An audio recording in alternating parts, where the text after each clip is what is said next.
When the parents came home from church, all their children were gone. They searched and called for them, they cried and begged, but it was all to no avail.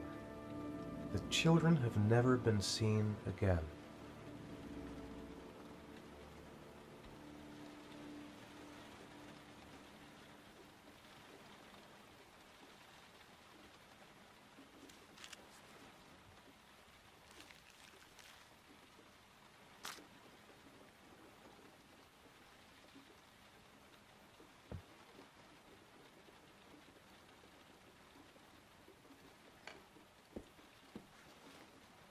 I have to get out of here and find out what this ticket is about.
Gonna have to make it through the crowd.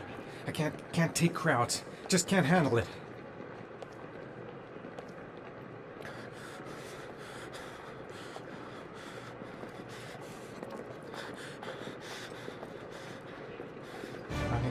I can't make it. Too many people. Too many people.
Jason!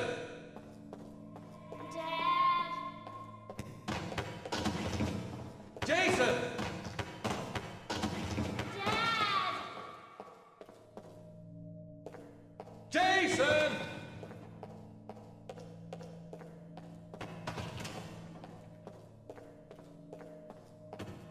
Dad!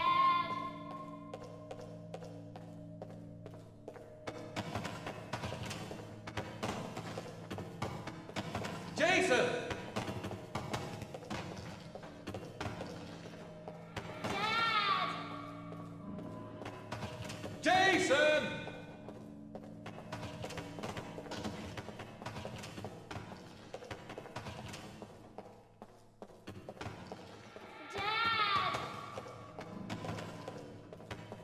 Jason! Dad!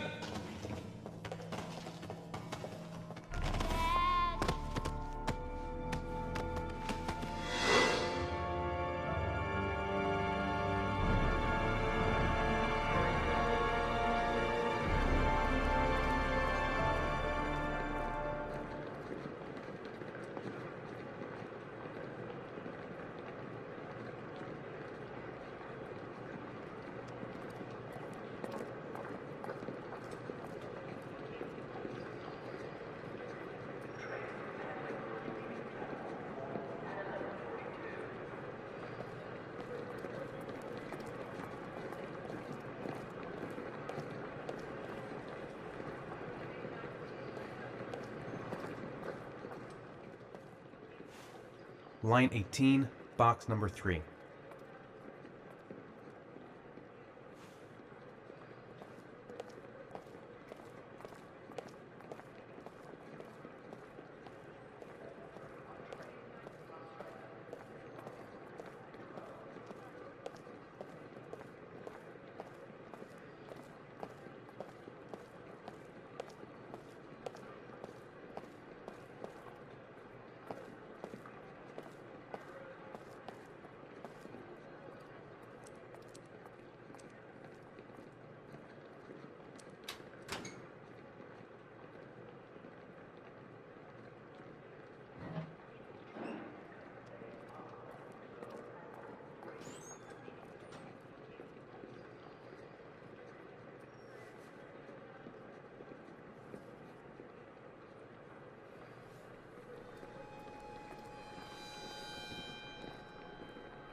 Help!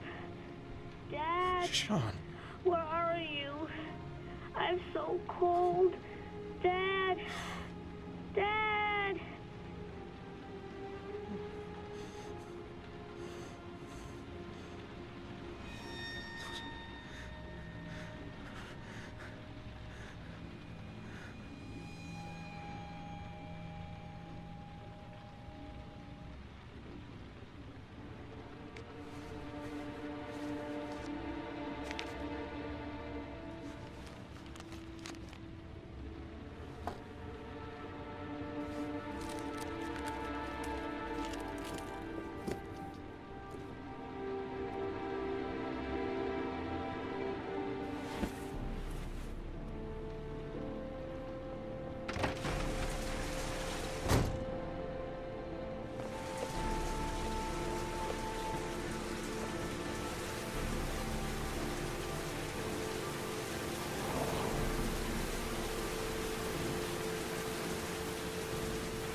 The killer is white, aged between 30 and 45. He doesn't act on impulse, but plans his crimes in a very meticulous fashion. He doesn't have anything personal against the victims. That's why he covers their faces with mud, to make them anonymous. Why does he kill them if he doesn't have anything against them? For him, they're more of an image, a symbol. That's probably why he gives them an origami figure and an orchid as gifts to apologize for what he's done to them. Very interesting. And where does all that get us? The best way of tracking a predator is to be familiar with his behavior. That may be true in novels, but there's a child's life at stake here. Continue, Jaden. One detail attracted my attention. The interval between the time when a victim disappears and the time when the body is found ranges from 3 to 5 days. But the rainfall is always at 6 inches, give or take 10%. What on earth does that mean? All the victims were drowned in rainwater. The killer kills only in the fall when there is plenty of rain. It could be that he puts them in some sort of well or tank that is open to the skies and that fills up with rainwater. The more it rains, the less time the victim has to live. Then I studied the geographical distribution of the murders. Generally, a killer commits his first murder near to where he lives, so he has a safe place to flee to if any complications arise. The more confident he becomes, the further he roams from his base. By analyzing the locations where the victims disappeared, I was able to isolate a zone where the killer might live. And what size is this, zone? For the moment, about 10 square miles. Oh, great. There must be 10,000 people live in that sort of area. You gonna question them one by one? It may not give us the address of the killer, but at least it's something to go on. Blake, if you've got a better plan, I'm willing to listen. Don't be shy. I'm all ears. So what's next? There are 2 suspects whose psychological profile might fit and can be connected to the comfort zone. I'd like to question them. God damn it. We're wasting our time with this bullshit. The killer's out there somewhere, and we gotta get off our asses and find him. Blake, I've had just about enough of your shit. You've been chasing this guy for what, 2 years? And what are you caught, huh? Nothing! Abso-fucking-lutely nothing! Well, you think you can do a better fucking job than me with your psychology degree and your great glasses? Well, let me tell you something, pal. That don't mean zip when it comes to getting out there. You're just a fucking bureaucrat.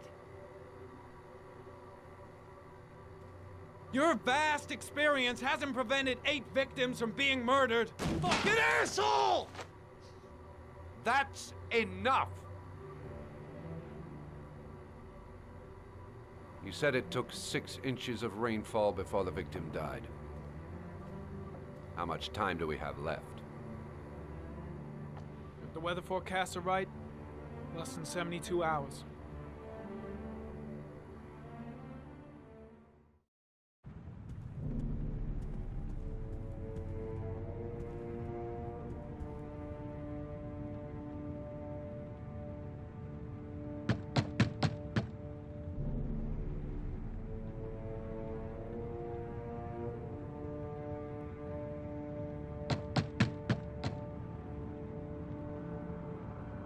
No answer. We waste our time coming here. Maybe we should have a little look inside anyway. There's nobody home.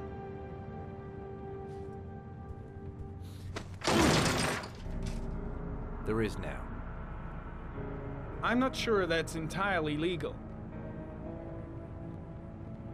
Call the cops.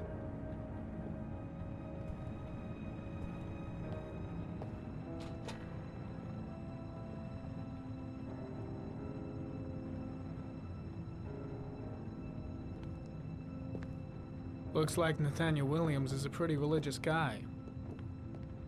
He's a God-fearing idiot, waiting for the end of the world. We questioned him a few months back because he was causing a disturbance in the park. He was ranting and raving. Said he heard voices. Had this idea in his sick little head that I was the Antichrist. I'd come to Earth to persecute him. Real twisted.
Good timing, Nathaniel. Just the man we're looking for. Angels and ministers of grace defend us. I'm Agent Norman Jaden, FBI. I'd like to ask you a few questions. As God is my witness, I haven't done anything. I'm innocent. Relax. Nobody's accusing you of anything. We just want to talk. Why all the crucifixes? You afraid of something? The hour is nigh, and the wrath of God shall strike men down. I'm preparing for the end of the world. Where do you work, Nathaniel? You have a job? My sole occupation is praying to the all-merciful Lord for the salvation of humanity. Nathaniel, do you remember where you were last Tuesday at 4:30 p.m.? Here? I was here. I was praying. All day. Was there anybody with you? No. No, I was alone. What about the voices, Nathaniel? Do you still hear the voices? We know who talks to you, don't we, Nathaniel? Or we both know who talks to you. Don't speak that name. What does he say to you, Nathaniel? I can't talk about it. You mustn't talk about it. He orders you to go and find new prey, doesn't he? He needs more and more. No. No! You mustn't mention him. You'll bring him here. He told you to go and find that kid in the park. The voices tormented you all night long. You wanted them to stop, didn't you, Nathaniel? Stop! Stop! That's enough! So you obeyed them to make them Blake, stop. what are you took doing? that boy with you and you drowned him. Isn't that right? No! Stop! Stop! You killed them, didn't you, Nathaniel? Are you gonna confess, you bastard? You are the Antichrist. Put down the gun, I shall Nathaniel. dispatch you to your father in hell. He is the son of Satan. He was sent to earth to destroy us. For Christ's sake, shoot! I shot him. Yep. Looks like you did. Can't say I'll miss him. Come on, let's go.